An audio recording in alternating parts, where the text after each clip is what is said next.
2013 ऐसा साल जहां गेमिंग इंडस्ट्री ने ऐसी ऊंचाइयों को छुआ जो कि शायद ही वापस हो पाएगा। इस साल लिटरली हर जॉनरा का बेस्ट वर्क हमें देखने मिला है, चाहे वो डीप स्टोरी टेलिंग गेम्स हो या fun platformer. I mean every type of game peaked this year. और सिर्फ गेम ही नहीं, 2013 में आर्ग्यूएबली बेस्ट गेमिंग कंसोल भी रिलीज हुआ था, एंड दैट इज प्लेस्टेशन 4। ये जेन्युइनली वो टाइम था जब वर्ल्ड वाइड ऑडियंस को गेमिंग की इंपॉर्टेंस पता चल रही थी इन द एंटरटेनमेंट मीडिया, जहां सबसे पहले GTA 5 ने दुनिया को हिला के रख दिया with its insane sales and breaking so many Guinness World Records. Even world media इस गेम की बात कर रही थी कि कैसे इसके लॉन्च पर लोग रात भर लाइन में लगे हुए and how it earned more than the highest earning movie of that time. GTA 5 was everything a video game could achieve at that time, and Rockstar ने दुनिया को दिखा दिया कि gaming is not a niche genre anymore.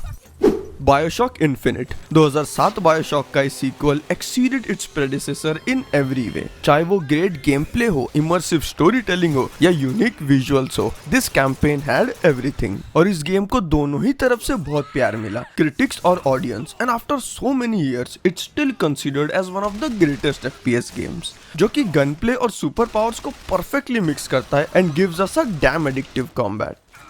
अगला game literally इस century का सबसे इन्फ्लुएंशियल वीडियो गेम माना जाता है। आई मीन इस अकेले गेम ने इतने अवार्ड्स जीते जितने एक एंटायर फ्रेंचाइज भी नहीं जीत पाती, और इसके कैरेक्टर्स इतने पॉपुलर हो गए कि आप किसी नॉन गेमर को भी इनकी फोटो दिखाएं तो वो पहचान लेंगे कि ये लास्ट ऑफ अस के जोएल एंड एली हैं। Naughty Dog's pushed all the boundaries of story telling, जहां आपको ऑस्कर वर्दी परफॉर्मेंसेस देखने मिलते हैं। Show it to me.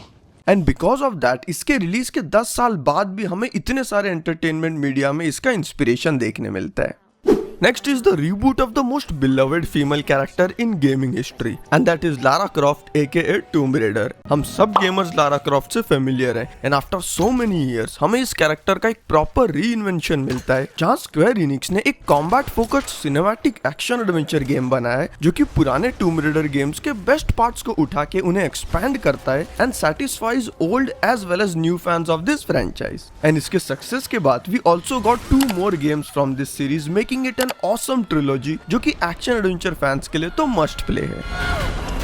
Ramon Legends. अब आप में से कई लोगों ने गेम का नाम तक नहीं सुना होगा, लेकिन for all the old school gamers ये सीरीज हमारे लिए एक प्लेटफॉर्मिंग मास्टरपीस है, और इसे एक हद तक मारियो से भी कंपेयर किया जाता है because of its art style and unique level designs. और ये टाइटल इस फ्रेंचाइज का लिटरली बेस्ट गेम है, जहाँ आपको बढ़िया गेम प्ले ही नहीं बल्कि बहुत ही ऑसम साउंड ट्रैक भी मिलता है, जो कि इसके खेलने के एक्सपीरियंस को इतना फन बनाता है कि अगर आप एक बार इसे खेलना स्टार्ट कर दें तो कई घंटों तक कंट्रोलर छोड़ेंगे ही नहीं। इन सब के साथ 2013 also gave us one of the best hack and slash title, जो कि अभी के टाइम पर एक कल्ट क्लासिक बन चुका है, and that is Metal Gear Rising Revengeance। अब मोस्टली सब MGR सीरीज को उसके स्टेल्थ के लिए जानते हैं, लेकिन इस स्पिन ऑफ के साथ हमें one of the best action game मिलता है जिसका कॉम्बैट इतना एडिक्टिव है कि इतने सालों बाद भी इसके स्टाइल और मैकेनिक्स को आज तक कोई स्टूडियो रिक्रिएट नहीं कर पाया। It's literally one of those games जो कि आपको फन का ट्रू मीनिंग शो करता है, जहाँ आप इतने सारे कूल चीजें कर सकते हैं which will make you feel like a total boss during your playtime।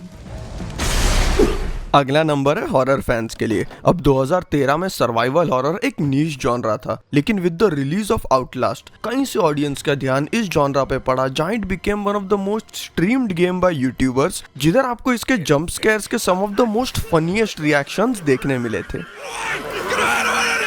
And in a certain way इसके रिलीज के बाद कई गेम डेवलपर्स ने इससे इंस्पिरेशन लेके गेम्स बनाए हैं, जहां instead of fighting enemies like resident evil या साइलेंट हिल आप सिर्फ उनसे छुप रहे हैं या भाग रहे हैं, जो कि इसे खेलते वक्त आपको पूरी तरह होपलेस एंड डराए रखेगा with its amazing atmosphere and sound design.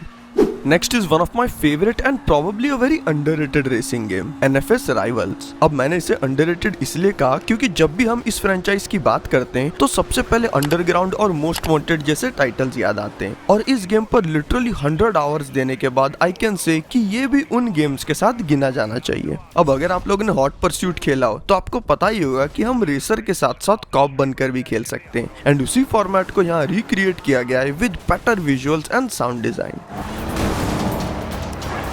I mean it's a game जो कि इतने सालों बाद भी अभी के रेसिंग टाइटल्स को बराबरी देता है, चाहे वो उसके अमेजिंग ड्राइविंग मैकेनिक्स हो या स्टनिंग वेदर सिस्टम। फिर आता है नेदरलैंड स्टूडियो और डीसी कॉमिक्स का एक कोलैबोरेटिव टाइटल जो कि डीसी यूनिवर्स की one of the best story देता है along with awesome game play like Mortal combat.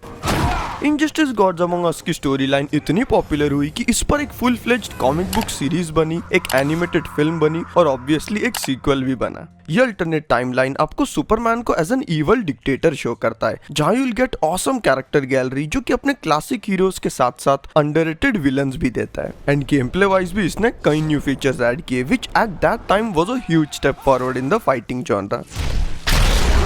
Devil May Cry का ये reboot divided the fans of this franchise in half. बहुत लोगों को डांटे के न्यू लुक से प्रॉब्लम थी and to be honest I am one of them. लेकिन एक चीज जो सब लोग एग्री करेंगे that this game had a great combat system. I mean यहाँ आपको डांटे के स्वॉर्ड और गन्स तो मिलेंगे ही, लेकिन उसके साथ साथ हमें एडिशनली भी कई वेपन्स मिलते हैं जिन्हें मिक्स एंड मैच करके we can create awesome combos. और कॉम्बैट फोकस्ड गेम होने के बाद भी आपको यहाँ अमेजिंग लेवल्स और सक पीसेस मिलेंगे जो कि इस फ्रेंचाइज को एक न्यू डायरेक्शन में लेके गए and for that alone we have to appreciate Ninja Theory's effort.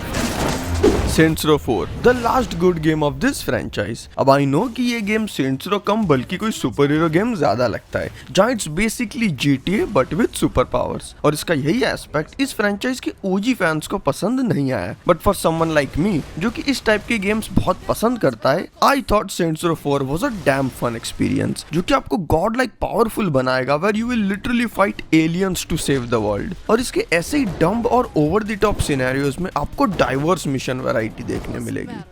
Next game Arkham franchise का थर्ड इंस्टॉलमेंट है जो कि unlike other games of this series was not made by Rocksteady. तो इसे असाइलम और सिटी जितना प्यार तो नहीं मिला, लेकिन still it was a very good game अगर इसे बाकी सुपर हीरो गेम से कंपेयर करें। इट्स जस्ट असाइलम और सिटी वर सो गुड कि उनके लेवल को मैच करना ऑलरेडी बहुत मुश्किल था और अरकम ओरिजिन्स ने उन्हीं दोनों के गेम प्ले को पूरी तरह रिपीट किया है। लेकिन एक चीज जो यहाँ उन गेम से बेटर है इज द बॉस फाइट्स। पूरे गेम का प्रेमाइस ही ये है कि ब्लैक मास्क ने बैटमैन पर बाउंटी लगाई है and all the assassins are after Batman और इनसे हम एक एक करके लड़ेंगे which was easily the best part of this game.